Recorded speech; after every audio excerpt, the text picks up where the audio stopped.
I hope everyone is doing well. If you want, you can go ahead and type something in the chat feature in the few minutes we have beforehand. If there are any questions you have, or if you have implemented anything and have some results. Hi, Harriet from Penn State, Altoona.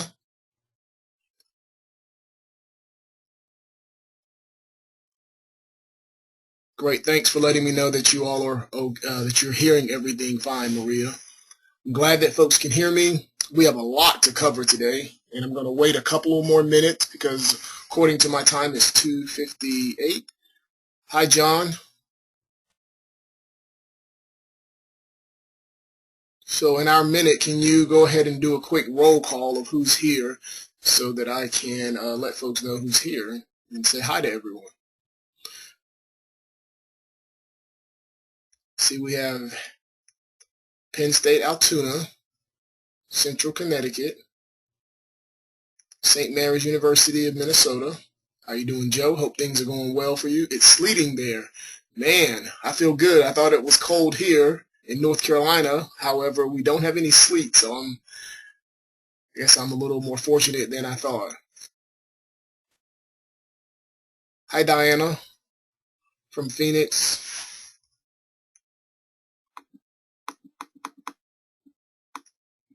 Hi, John from Minnesota Community and Technical College. See, Meg said you were able to use the process to talk to a student through a test prep for Praxis. She failed it twice, working understanding knowledge level. I hope you hear back good results from her. Was she receptive to the model when you talked to her about it, Meg?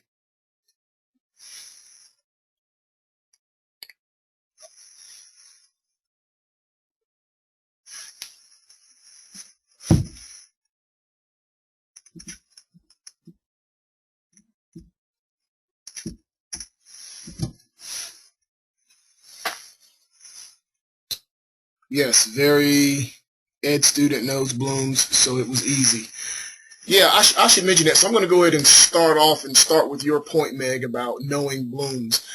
I guess I'll first of all welcome everyone for this final of three sessions of the Transforming Good Students into Great Learners webinar series. Again, my name is Leonard Geddes. I'd like to welcome each of you from North Carolina. Hi, Amy.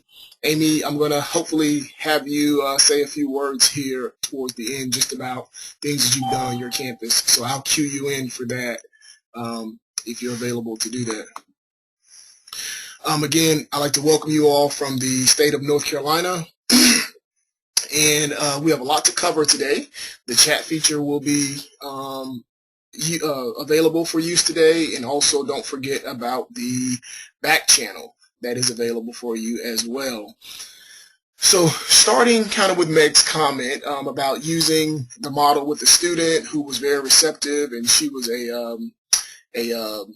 because of her familiarity with Bloom's. You know, I do a lot of professional development of events at institutions with faculty and K through 12 teachers. And one of the things that I found is that many educators are aware of Bloom's higher order thinking skills or Bloom's taxonomy. And I always have to caution because their familiarity almost can work against them sometimes. Because we're so familiar with Bloom's, I'll have many faculty who will kind of say, oh, well, I include Bloom's in my syllabus, or I include Bloom's in, or I'm aware of Bloom's. And so they feel that just by mentioning or simply including Bloom's in their syllabus that it's going to have an effect on students. And one of the things that cognitive psychologists and behavior psychologists have found is that in order to change behavior, you can't focus directly on the behavior. To change behavior, you have to focus on what triggers the behavior and the rewards that are generated from the behavior. And so if you look at your diagram, the Think Well, Learn Well diagram, Bloom's is in the middle. Bloom's is cognitive is a categorization of cognitive behaviors. In other words, it's a categorization of thinking, which is a cognitive behavior that we engage in. However, to change Bloom's, the metacognitive part is essential, which is the first column of the diagram. And so I always just like to emphasize that the first part of that diagram, setting proper metacognitive learning goals, is the most important part of the diagram, because if you set the appropriate metacognitive learning goals, then it will trigger the proper level of thinking. And then if we help students trigger and operate on with the proper level of thinking, then they will rather automatically reach yeah, you're not seeing any diagrams yet, Meg, you're right. They will automatically reach the appropriate learning outcomes. Yeah, I was just giving a little opening based upon your comments. So yes, I have not used any diagram. So thanks for letting me know. This is still we're on the same screen that we started with, but thanks for letting me know that. All right, so with that said, we will begin.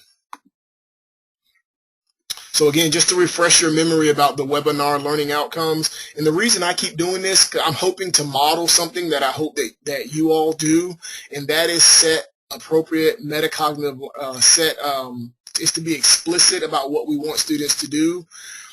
Since metacognition, first of all, have you all seen the screen change? You should see a slide that says overall webinar learning outcomes. Let me know in the chat feature if you have. Okay, great.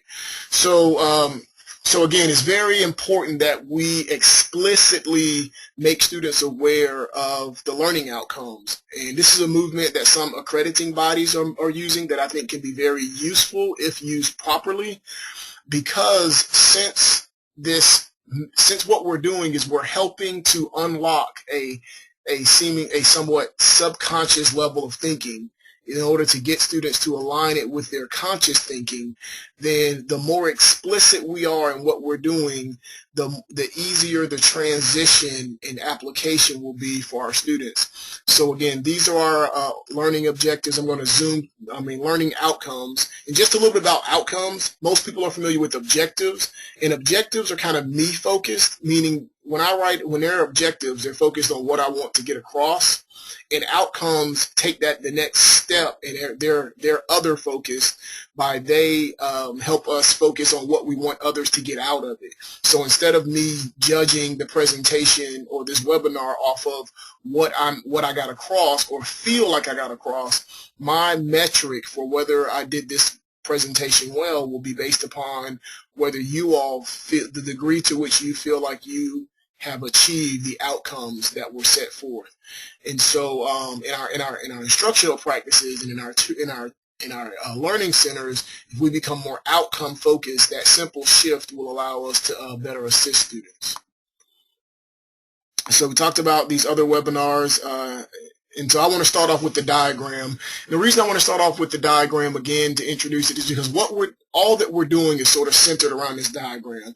And the Think Well, Learn Well diagram is designed to change how students interact with content. So in this webinar, and whenever I do trainings, I don't focus as much on specific strategies, because as I said before, in my experience, I've seen that students will learn a new strategy and they'll sort of transition one form of taking notes or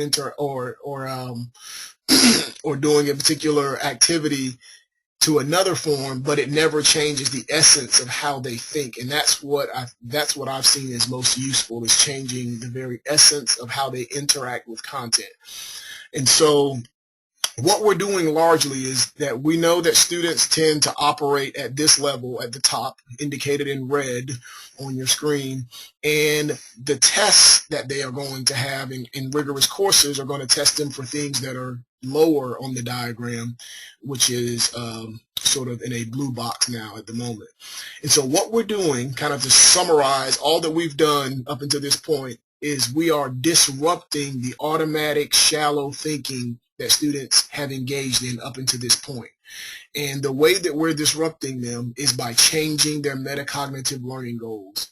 That is why I gave you all the assignment. I know some of you were able to complete it, and we'll continue working with that for those who are interested after this webinar series is over, because if students can set metacognitive learning goals in the planning stages before they begin studying, then they are going to more than likely reach those types of outcomes, because studying is a goal-driven activity, and we will keep on studying until we meet our goal.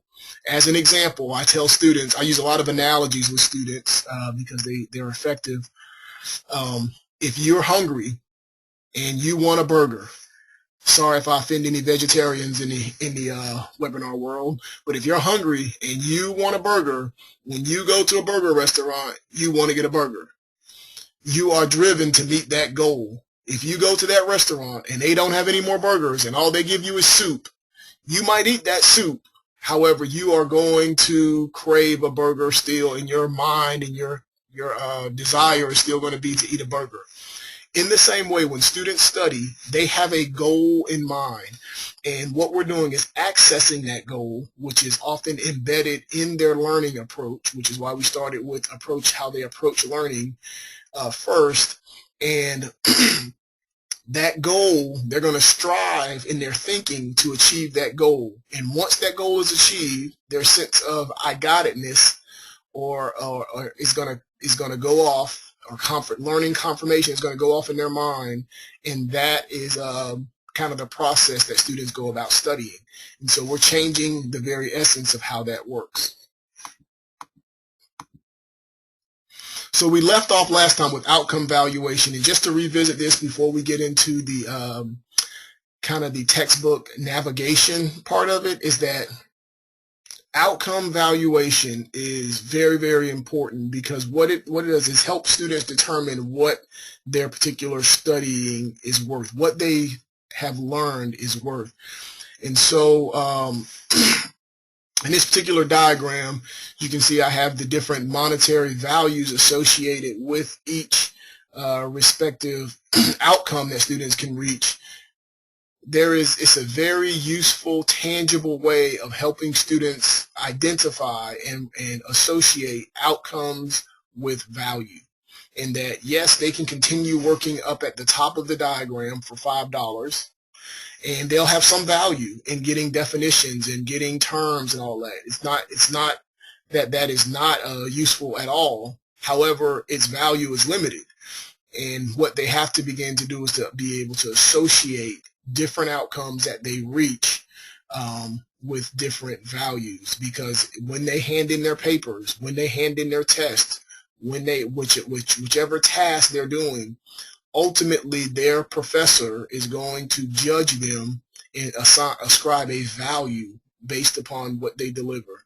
In fact, I was working with a student today yesterday, who came into my office because his mom called, and you all have heard the story 1,000 times. You know, he was a really, really strong high school student, and she was wondering what he was doing in college. He was failing 2 courses, and she was just in shock. So he came by, and I went over the diagram with him, and we began to see how in his notes, as I always do, I pull out students' notes, and I said, okay, let's see what outcomes are you reaching in your notes. And of course, many of them were memorization types of things. And I went on to show them the diagram, and I said, now, here's how you need to change your metacognitive learning goals. And the reason that you have definitions in here is because in your mind, what's embedded in your mind is this idea that I need to know as many definitions as possible, and I'm going to judge my study effectiveness by how many definitions I know and how well I know them. And he just looked at me and had this huge smile on his face, and he said, that's exactly what I do. He said, I've never thought about it like that, but he said, that's exactly what I do. And if you want, you can put in the chat feature if that's what you see with your students as well. And so then I showed him how to take those definitions and use that information to then go and get deeper types of information from. And many of the strategies that I use are in that booklet that you have, and they also are ones that we've covered up until this point.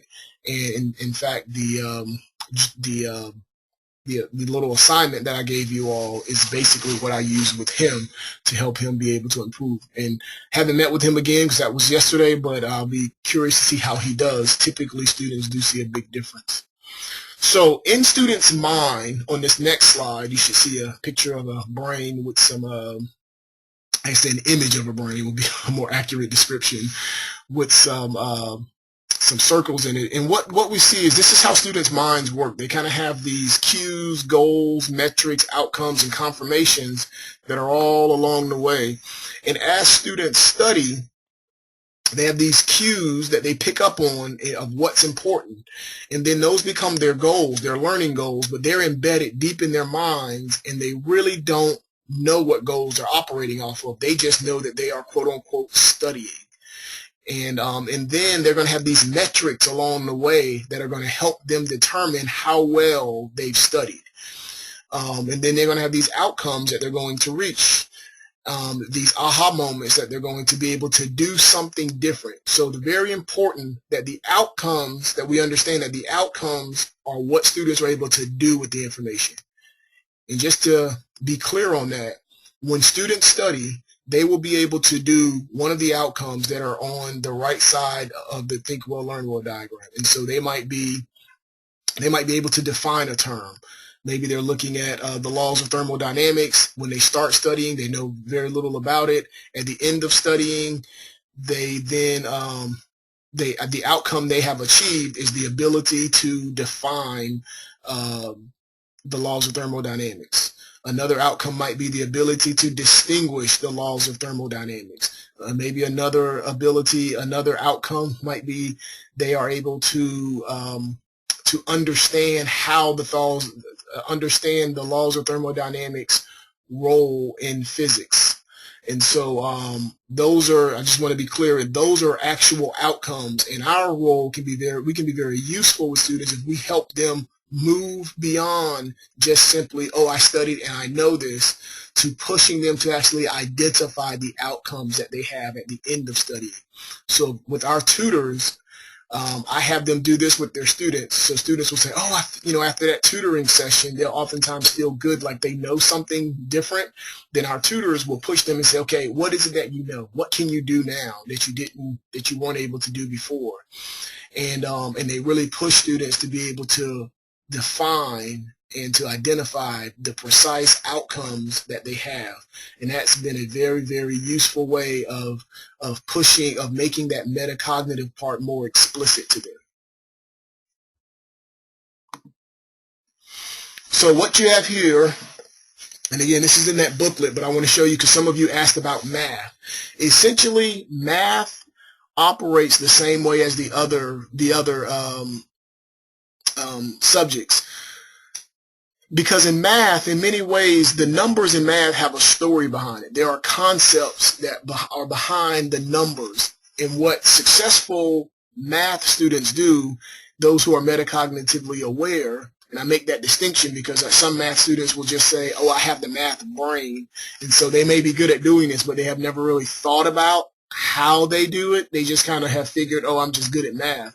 But those who have really unraveled math and thought about it a lot, they will be able to talk about math. There's a verbal part, there's a textual, I should say, part of math. And so here what you see on your screen is this is metacognitive learning goals for factoring polynomials in algebra.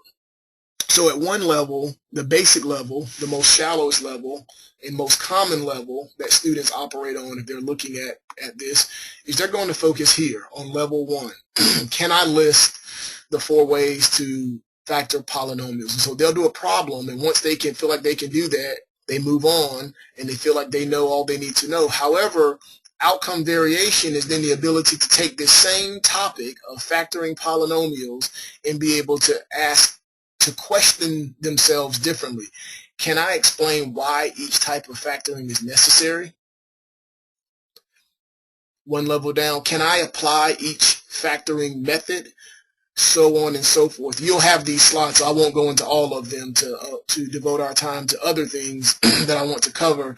But the point is that when you use these with students, whether they be in class, in learning sessions, in tutoring sessions, pause and ask students, do you see how just by having a different metacognitive learning goal in mind, that it's going to trigger an entirely different type of interaction with the content? And that difference in interaction is what separates oftentimes C students from A students. So here's another one in math. Again, same basic concept, is helping them change how their mind is going to operate with it, with the material. Now you see one from literature. Since this one is different, I'll focus on this one at this top level. As you can see, oftentimes students will be, when they read, they'll come out with this: can I identify the author's name? So they'll read a particular literary text, and what their mind is focused on and what the way they think about it is to do this type of thing up here, to identify the authors and maybe some of the plot and some of these other things that are okay, but it's not sufficient oftentimes for rigorous college courses. As opposed to, again, moving down in the sake of time, can I discern, based upon defining characteristics of this genre, which poem in this collection best represents the genre? Now that's an entirely different type of thinking that is going to produce an entirely different outcome that students engage in. When I go over this with students, and I do this rather simply with students, I've never had a student say, I can't do that. You know, when I show them how to create these metacognitive learning goals, I've never had a student say, you know, Leonard, that's just beyond what I'm able to do. That's just too difficult. The most common thing they say is, I never knew I was supposed to do that. How come nobody ever tells us that this is what they want us to do? And this is where we can come in by being explicit with them and letting them know. So all of what we've learned so far, what we've covered so far, is to accomplish this particular goal. So I don't know how familiar the audience is with transfer of knowledge, but basically the summary of the literature on transfer of knowledge says there's two types of transfer, meaning transferring from one context to another. There is what's called near transfer and far transfer. And basically the literature says that far transfer is very difficult, if not impossible, to achieve. And far transfer, for the sake of the webinar, would be having the student transfer one type of skill or something to an entirely different area. So it would be like if someone was they had ice skating skills. Those ice skating skills would not, or be very unlikely to transfer, would be transferable to their ability to take a chemistry test. There's just two totally different contexts. However, near transfer would be those ice skating skills may help them become a better roller skater, because a lot of the same skill, because they share similar traits and similar skill sets. And so the closer the transfer, the more likely students are to succeed. What does that mean for us? What we've been doing by this whole outcome variation thing is helping students think while they study in the same ways that they're going to need to think on their particular tasks. So let me say that again. The basic outcome that what we're working students toward is being able to think while they're studying, while they're reading, in the same ways that they have to think on their particular tasks. So let me show you how this typically works with students before they learn this. What students typically do, and I know this is something you all have experienced, is they'll study for a test. And they'll go take that test. Or they'll prepare to write a paper. They'll do the readings and they'll write the paper. And if they're taking a test, while they're taking the test, they recognize the information as familiar. They kind of get this signal goes off in their head and says, oh, I remember reading this, or I remember the professor going over this in class. but then they always say, oh, it's the way then they miss the answer or don't satisfy or satisfactorily answer the questions. And their takeaway from that experience is, oh, it's the way they worded the test. They worded the test differently. I really knew it, but they tried to trick us. How many of you have seen that happen? If so, please put something in the chat box. I see some of you have. Heather, you asked a question. You know what you're talking about with transfer, similar to supplemental instruction. Yes, it is similar to supplemental instruction, Heather, and I may mention that in a minute. There's a little distinction between SI, but it does share some similarities that I may get into later. Great. I see some of you are seeing the same things. So the reason that they're doing that, what's happening is this. If you look at your screen, what's happening is that if students' outcomes that they reach when they study are similar or aligned with the outcomes that are reflected in their tasks, then they can easily transfer that because it's on the same plane, and those outcomes are aligned. However, when those task outcomes become deeper or different than what they studied, then that road becomes farther that they have to travel in order to transfer that. And again, the literature says that far transfer is very difficult to achieve. And as you see, as it goes even further apart there, that road to transfer becomes much more difficult and much more unlikely. And so, unfortunately, what our students do is they will take a test, and when they don't do well, they'll go back and they'll say, oh, I need to study harder, or I need to use a different strategy, but they're still achieving the same level of outcomes. And when they go take the next test, they don't see much gain. And the research shows that students will actually begin to decline in their performance if they don't learn to become more metacognitively aware and be able to move beyond shallow thinking. So what we're doing basically is helping students achieve near transfer experiences by aligning their outcomes that they reach while they're studying. What we're doing is helping them achieve near transfer by ensuring that the way that they think about the material when they're studying is the same way they need to think about it on the test. Here's a quote you can use for your students, and they'll find this very useful. In high school, tests primarily test for what you know, meaning what you stored in your mind and remember and can give back in some similar form, that very basic level as we've covered in the diagram. College tests don't test necessarily, or I should say this, let me rephrase that.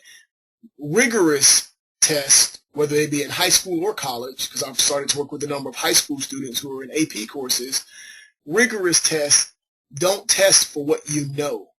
They test for what you can do with what you know. And that's an entirely different ball game. Now it requires you to not just look in the rearview mirror of what I've studied prior, but it requires me to take that information and look forward through the windshield, so to speak, and think about how I might apply this in the future. So just to sew this whole thing up and move on to textbook navigation, when I work with a lot of nursing students, and nursing students will inevitably meet with me and they'll say, you know, I really studied for this class. And they'll have all the evidence showing that they've studied. And I believe them. I see many of them oftentimes in our library spending, you know, numerous hours in studying. Then when they take their test, they know that how the test is going to be worded. They're typically going to get a situation. You know, a patient comes in with this condition, that condition, this particular thing is going on, and then they're going to have to have 4 usually multiple choice questions, 2 of which are usually pretty easy to figure out that they're wrong if you studied at all, and then 2 of them are going to be almost seemingly identical to them, and they're going to be very difficult to discern which one is the correct answer. And when they miss it, they always feel like, gosh, I just guessed the wrong way. And they interpret the experience as the professor wanting them to guess. And what I sit down with them and show them is that no, actually the professor is trying to get you to think, and I pull out the diagram and show them at this very deep level of analyzing. Because as a nurse, you're going to be faced with patients who are going to come in with conditions that aren't going to be cut and dry all the time, and you're going to have to analyze. You're going to have to analyze all of what's going on and then come to some type of evaluation, some type of treatment plan. And every time I say that, I have to be, this is about it being explicit. I have to tell them so that now this means, let's say Juan, if I'm working with a student, say recently named Juan. So Juan, this is what this means now. When you go back and study now, you can no longer just accumulate the definitions. You have to think in the same ways of this test, meaning that now when you study, you need to say, okay, what is it, if a patient comes in with cellular respiration, how might that patient present? What might I look for? What are some of the factors that will be involved? So on and so forth. And we'll actually have a mock conversation about the material. And they always seem interested and engaged during this conversation. And so at the end of it, I'll ask them, I'll say, now, have you ever studied like this before? Have you ever had this type of conversation with the material before? And every time they say no, and I say, well, why not? If you understand that your tests are testing in this way, situationally, then why aren't you studying situationally? And they will oftentimes just look at me and say, I don't know, I guess I'm just so used to doing it, this way, that they hope that it's going to transfer on the test. So again, sewing this up, we're being explicit with them, making them understand the outcomes that their professors are seeking in their test, in their papers, in their different projects, and then helping them align their thinking while they're studying with those types of outcomes. And those students will see an immediate difference in how they interact with the material. So with faculty, a few things about faculty, although this is more about working directly with students, I'll go over a couple of things here in 5 minutes with faculty. What faculty can do and what we can help faculty do if we're not faculty members is to create a culture of explicitness where they're using the syllabus, they're using the textbook, and how they talk about the material all in concert to evoke the proper metacognitive interaction from students. So syllabus, I'll start with there. And the reason I start with syllabus is because some faculty I should say, have actually started adding learning outcomes to their syllabus. But they never mention it to their students. They just put it in there. And so students will get the syllabus and they simply don't even look at the learning outcomes. And so at the end, professors will say, well, I put the learning outcomes in there. But again, we all work in higher education, so we're familiar with the tools, whereas our students, they oftentimes are not familiar with the tools, and so they oftentimes will get lost in that information and won't see the value in the syllabus. So it's very important to point it out. I encourage faculty to take a day. Once they use the diagram, take a day or so, go over the diagram with their students, give it to them. Students usually pick up the diagram very quickly on their own. Once they look at it, they see the flow of it and get it, and then actually direct them to the syllabus and say, okay, here's your syllabus, here are the learning outcomes. Look at the types of thinking that I'm having you engage in the learning on your syllabus. Do you see how these are aligned with the diagram at different points and how you're going to need to think differently, so on and so forth? And that process, according to faculty, has been very useful. I think, Amy, will you be able to share some of that about what happened at your institution with that? Just chat in the future here if you're with us. So here's some examples of learning outcomes that you can help your faculty develop. And I believe this is from a reading and literature course. And I'll point out a couple things about this, and you'll have it to refer to later on the screen. Students will be able to, you'll notice that language, very similar to the diagram, independently and analytically read a variety of literary text. Sorry, my screen is covered up here a little. And express their comprehension through various tasks. So again, it's focusing on a couple of things that we can point out to students if we're going over this with students. One is that independently, they're going to need to be able to do this on their own, and also the type of thinking, analytical thinking. And so at that point, the professor can show either through previous students' work anonymously or just through talking the difference between analytically reading and comprehensions that are reached at that level from other types of reading. I'll skip down to which one do I want to skip to? I'll skip to the next one. Identify literary devices that are used to represent abstract ideas. Again, my screen is covered up partially here.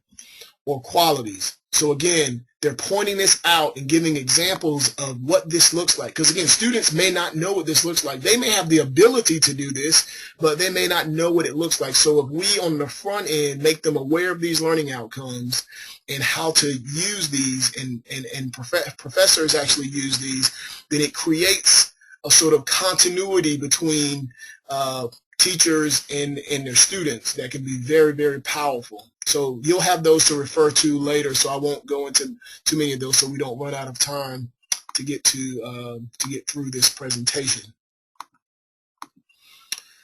So the other part with the learning outcomes is faculty. I'm working on working with some people to put together some literature on metacognitive instruction. Currently, there's not anything really on metacognitive instruction, and so metacognitive instruction is where educators can align their content with ways of thinking to actually evoke the proper kinds of thinking with students, and we're doing some of this now.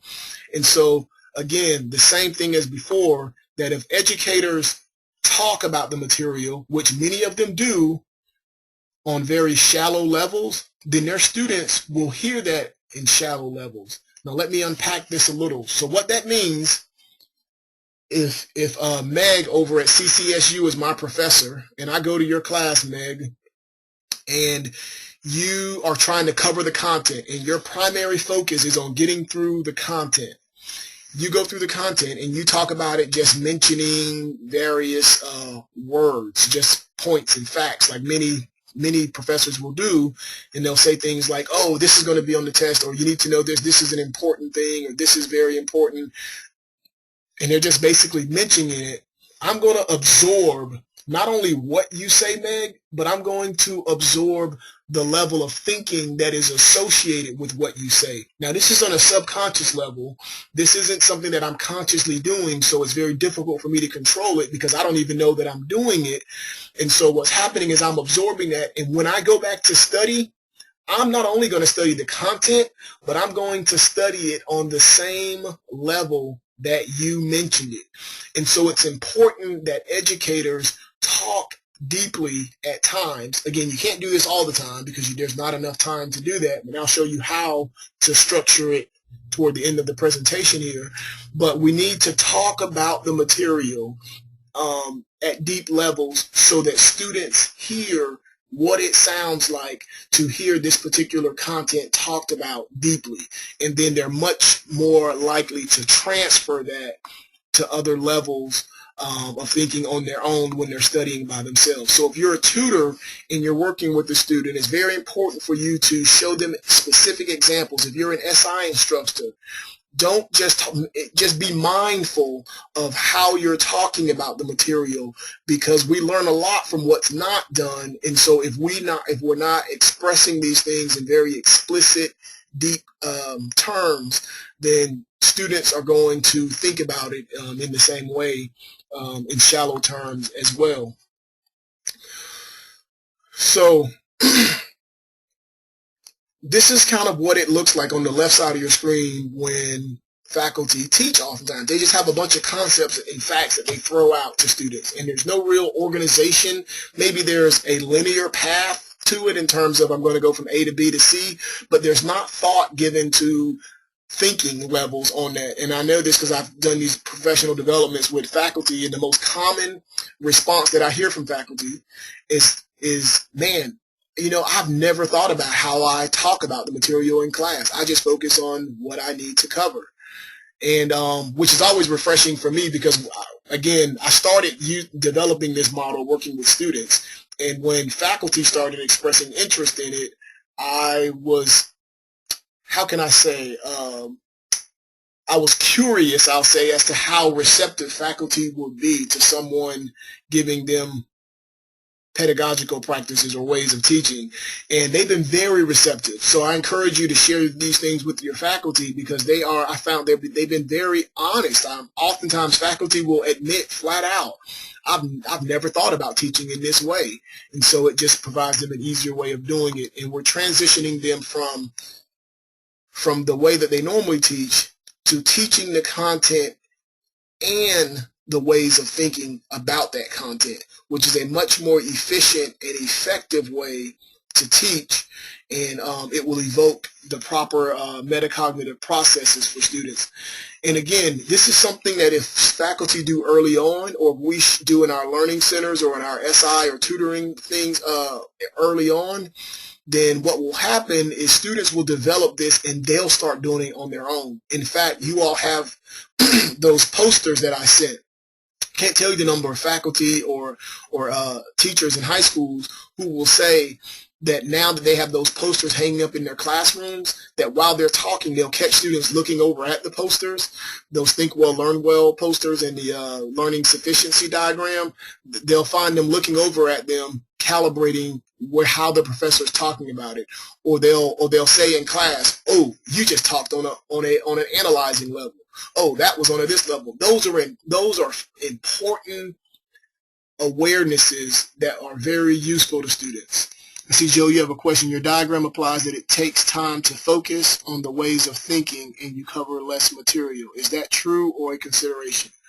Your diagram implies it takes time to focus on the ways of thinking and you cover less material. Yes, that is, if I hear you correctly, Joe, if I understand you correctly, that is true. In fact, I may have said this before, it's in their booklet, but countries that outperform the United States, if you have any international students from Shanghai or from other countries whose students do really well compared to American high school students, they teach a third less content than we do in the U.S., but yet their students learn it at a much deeper level.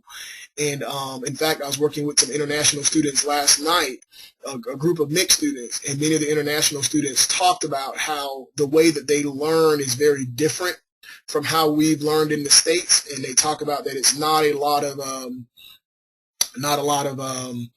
memorization, although they do have some, but it's focused on, I like the way they said it. How did he say it? How did the student say it? Oh, they said they focus a lot on how you generate your own thoughts about the material, which is a very deeper type of thinking.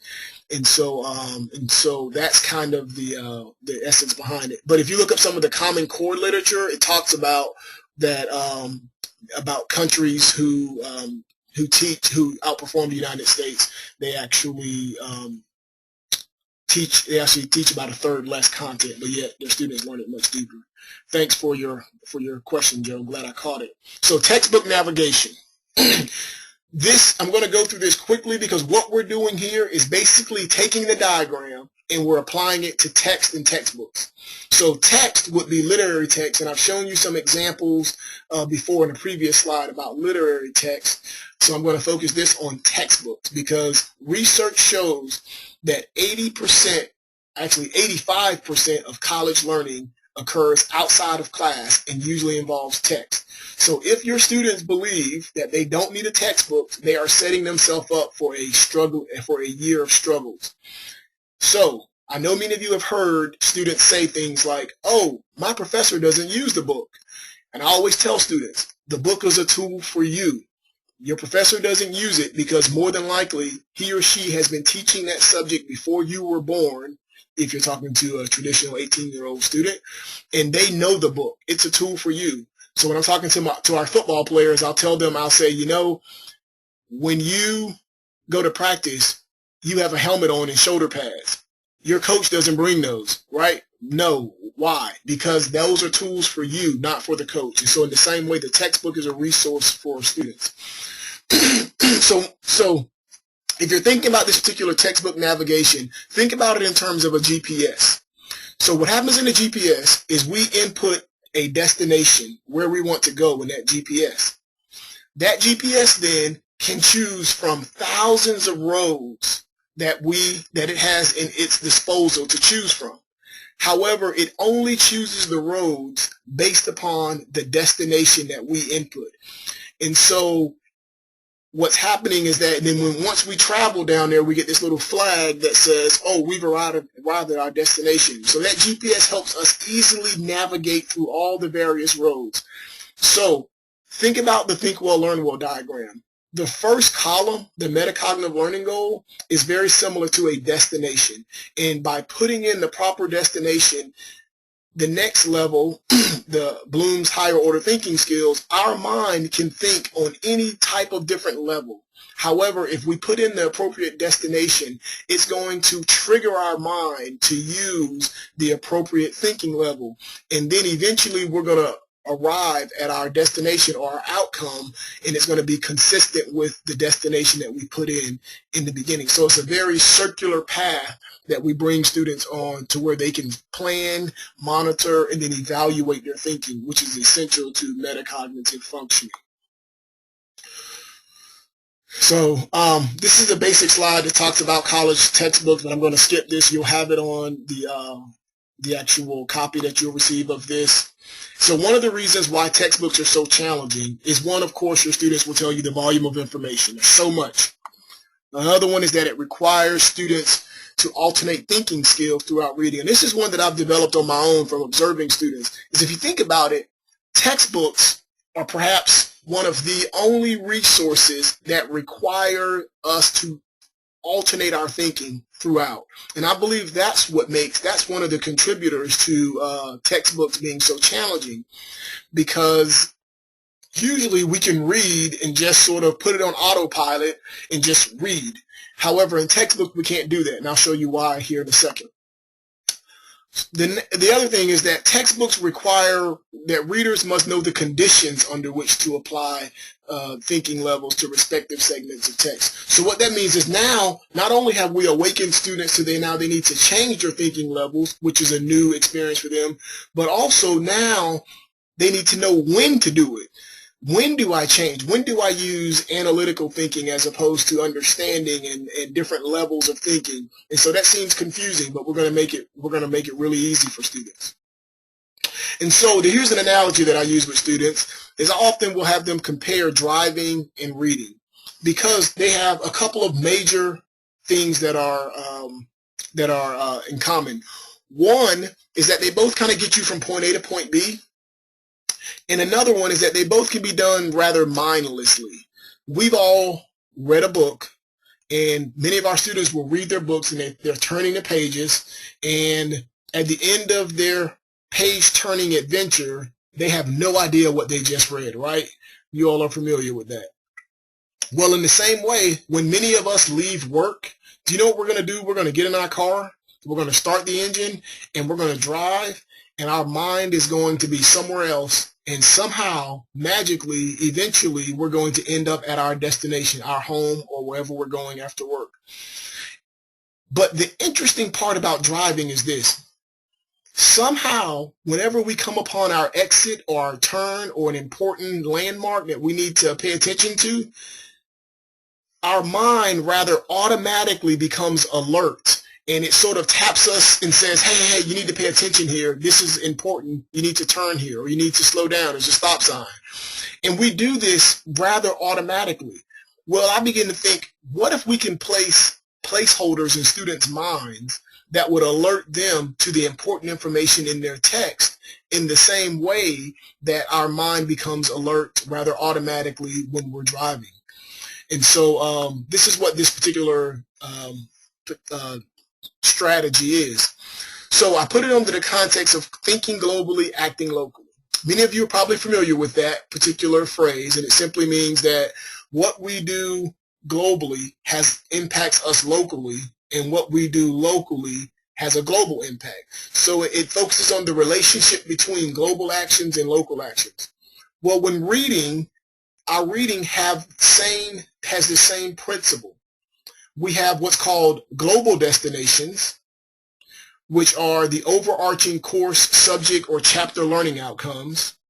And then we also have local destinations, which are the immediate learning outcomes that lead to the global destinations that Those are the two types of destinations we have. So the goal of the textbook navigation strategy is to anchor students' knowledge with global destinations, and this is usually done in the pre-reading phase, then allow the local destinations to serve as more immediate comprehension guides. These are the metrics along the way. In the end, knowledge of the local destination, students will have knowledge of the local destinations and, more importantly, an understanding of their relationship to their respective global destinations. Now, that's a lot of text that I'll unpack for you here over the next couple of next few slides.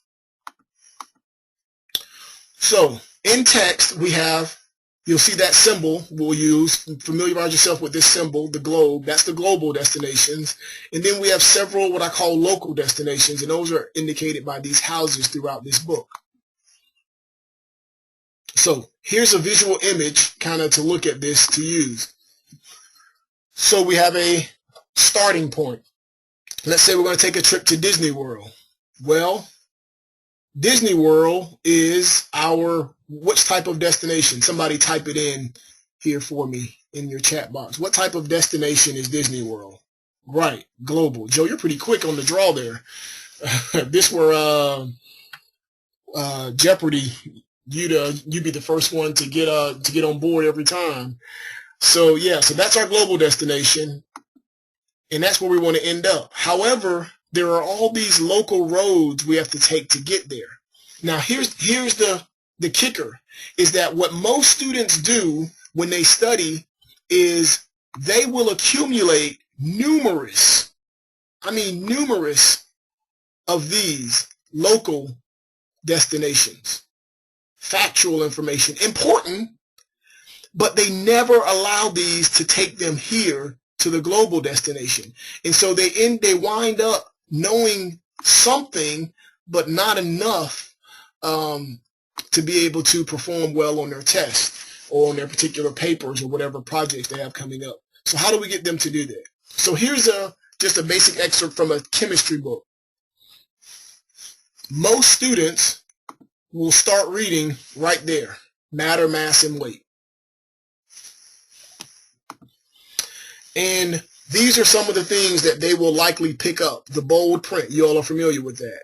So they'll go through and they'll be able to, they'll know what matter, mass, and weight are. They'll be able to know what kilograms are in relationship to those grams, elements, atoms, and they're flipping the page, moving on to the next thing, and they're feeling good, like, oh, I'm really studying, I really know this material, and they get this sense of reward that makes them feel like they're studying and propels them to move forward.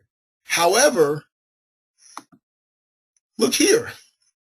In the beginning of the chapter, the author is telling students that, hey, after reading this section, you should be able to, and it lists 10 different things that students will be able to. Now, here's a very important point that I encourage you to stress with your students. Metacognitively aware students score higher on reading comprehension than those who are not. And here's one of the reasons why. Metacognitively aware students understand that the text is designed to help them learn other more important conceptual information about that information. It is not about memorizing the text. The text are symbols and things that are supposed to point to other deeper types of things that students are supposed to know. And so these over here are global destinations. And so you'll notice that these are learning outcomes, and the language of these learning outcomes are very similar to the right side of the diagram. So you can sit down with students and show them this. We do this a lot with students. And so this first one says define matter, mass, and weight. Now, usually I do this in a very more interactive process, but since I'm in this webinar and I want to make sure I make use of the time well, I'm going to go through this pretty quickly. You may need to review some of this to let it sink in a little. But students will achieve this learning outcome quite naturally, because on your diagram, it's at the most shallowest level. It's memorization, define matter, mass, and weight. They've been doing this their whole life. They move on, they've done that. But notice this. Check this out, Joe and everyone else, that as you go down here, the next section over here, elements and atoms, is asking them to distinguish between an element and an atom. If you look down on your diagram, that is about 4 levels down. That is actually analyzing. And so here, this is what I mean about you have to change your thinking based upon respective parts of text. So if students are reading along like they always do, they're going to define matter, mass, and weight. And if left up to their own devices, they're going to define elements and define atoms and move on. When instead, if they use these learning outcomes and change them into metacognitive learning goals in the pre-reading phase, then what would happen is they would be able to know that they're supposed to distinguish between an element and an atom, and that would trigger them to think about it differently, and rather automatically they'll get an entirely different learning experience from reading that particular part of text. And you'll notice here all the different types of learning outcomes that are embedded within this particular section of text. So one other thing I want to point out before I get to this other slide here is this. Notice that there's only 10 of these. 10 of these learning outcomes. These are global destinations. These are the big ideas that the author has the text wrapped around. All the text is organized around these ideas. If you look at students' notes, which I have several times on this specific chapter, I'm going to ask you all a question here, so get ready to type in. How many different terms or ideas or things do you think they would have written down on their paper that they're trying to learn? Think about your students. How many would they have information? How many different types of information, whether they be terms or information, would they have that they're trying to memorize?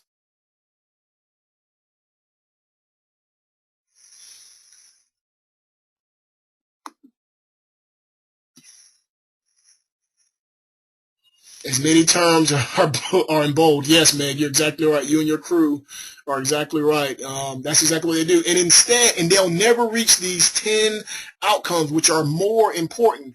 And so what we have here is that, and a student actually introduced this to me years ago as I was working with her, and she goes, oh, I get it. And she came to me with this, and I'll show you in this next slide.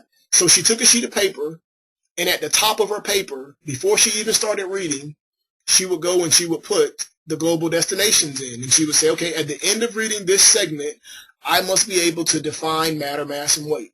She would leave spaces in between, and then she would go to the next one. At the end of reading this segment, I must be able to distinguish between an element and an atom. And so what she did was she then would read to satisfy those particular destinations, those particular learning outcomes. And all she's done here is taking learning outcome, taking the information in the book, the outcomes, and using them as metacognitive learning goals to trigger the right type of thinking.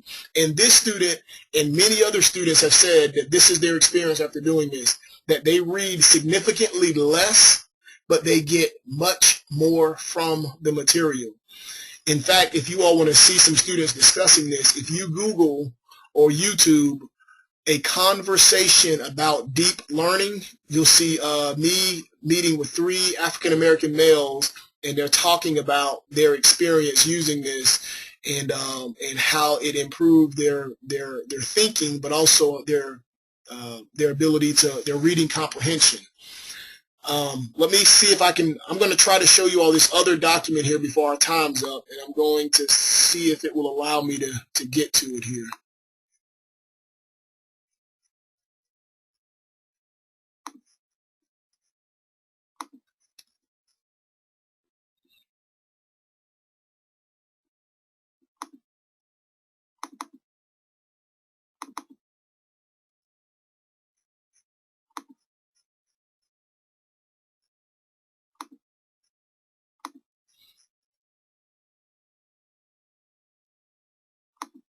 Okay, I'm going to switch to another screen. I want to see if you all can see this.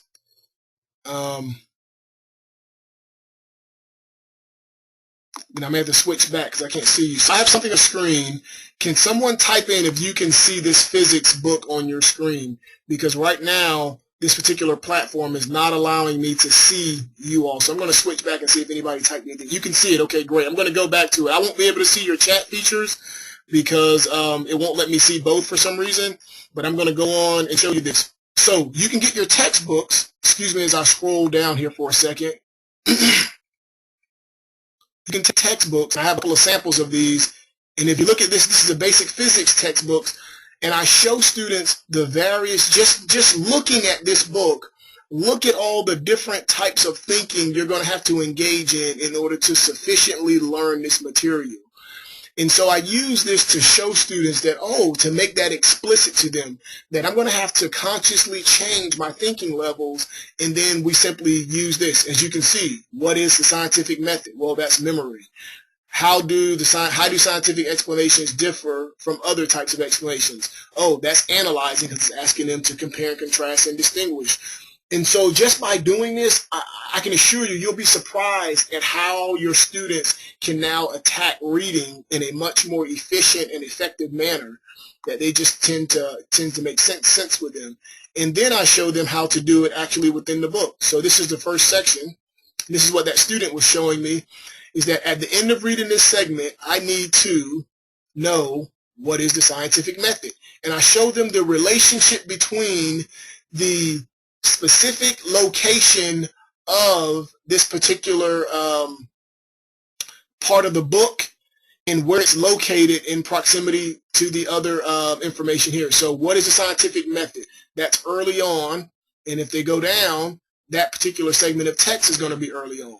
And then how does the scientific method differ? That's going to be after that part. And so by showing them the structure and how to use the structure to navigate their way through the textbook, they find textbooks far less intimidating and much more easily managed. I'll show you one other example since you all are actually able to see this.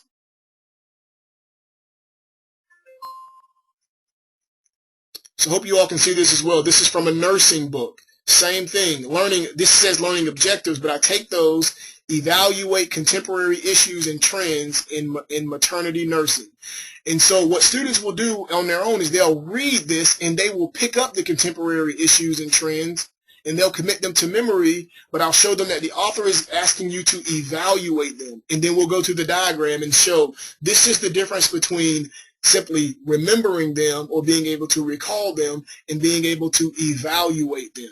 And students are often amazed at how they never pick up on those things and how useful those can be. So I'm going to navigate back to the actual PowerPoint here.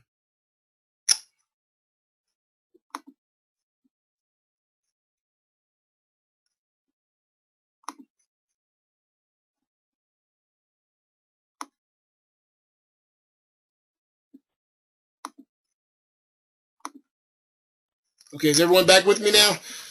So that's kind of that's through the entire presentation. And so in summary, we want to first show students how their approach to learning has been conditioned by their pre-college environment, and show them not only what didn't work, but show them what worked. And this is why their approach worked in that particular environment. And then we want to transition them from that approach to a deep approach to learning so that they can then begin to operate properly in the collegiate environment. Once we attack their approach, which is the first thing we started with, that's the 80-20 rule and the high school to college conversion. Once we do that, then they're in a position to be able to do this outcome variation, which is to vary their outcomes.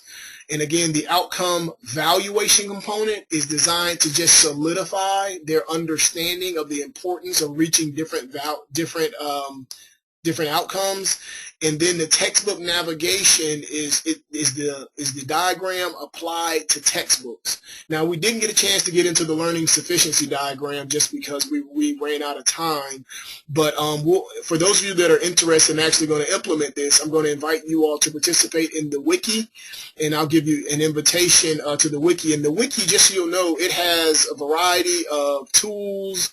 It has a variety of, these presentations will be on there. Well, not these presentations, because these are ones that I have customized for these webinars, but there'll be the similar information will be available in the wikis that you'll be able to use and use on your campus. And also there's video footage. There is an opportunity to share with other colleagues that are doing this on their campuses. So it'll be a very useful tool for everyone to use. So I see that it's 4:03 according to my time. So our time is up. So I'm going to send each of you a survey today. Please, please, please complete the survey. If there are multiple folks on a campus, multiple of you, please fill out the survey. I value your feedback immensely. And and on there'll be an opportunity to include your email if you'd like to be included in the Learn Well Project's blog. I have a number of articles starting next week that I'm going to start reintroducing. I used to write a bunch of them, and then I've gotten tied up with other things, but I have about 50 that I'm going to be putting out that I think you'll really find useful, that'll be centered around this particular approach. And then also you'll be able to let me know also that you're interested in participating in the wiki, getting access to the wiki. Are there any questions or comments, and has this been useful to you?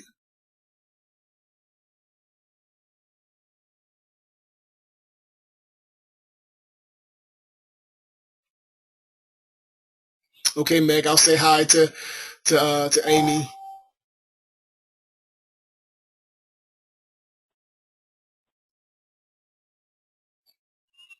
Heather, yes. So I do have, not these exact webinars are available. Well, the webinars will be available on the wiki, but the presentations that were used will be slightly different than these. So you may recall, you may have used them before in last year's presentations, Heather. Heather, I wanted you to say a few things about the University of Oregon, but we just ran out of time. I appreciate your willingness to do that.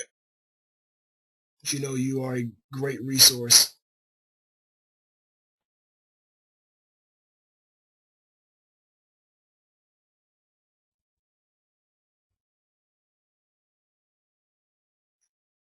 Thanks, Harriet. Hope you enjoyed it. Look forward to continuing the professional relationship.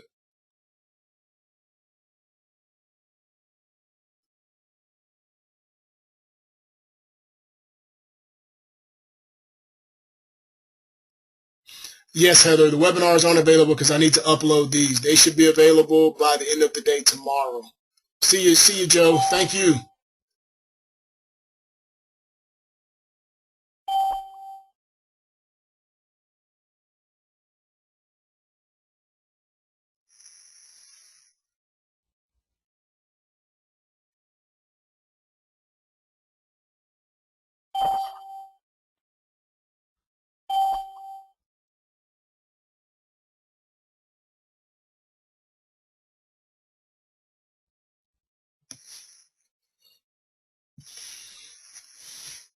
My friends from Colombia, I would absolutely love to visit Colombia sometime. We should talk about making that happen.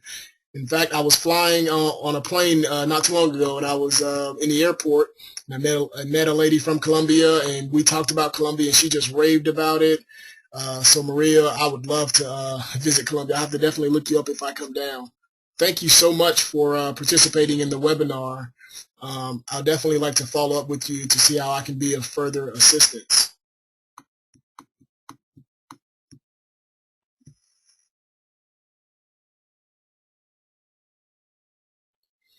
Heather, I'll include you in that information.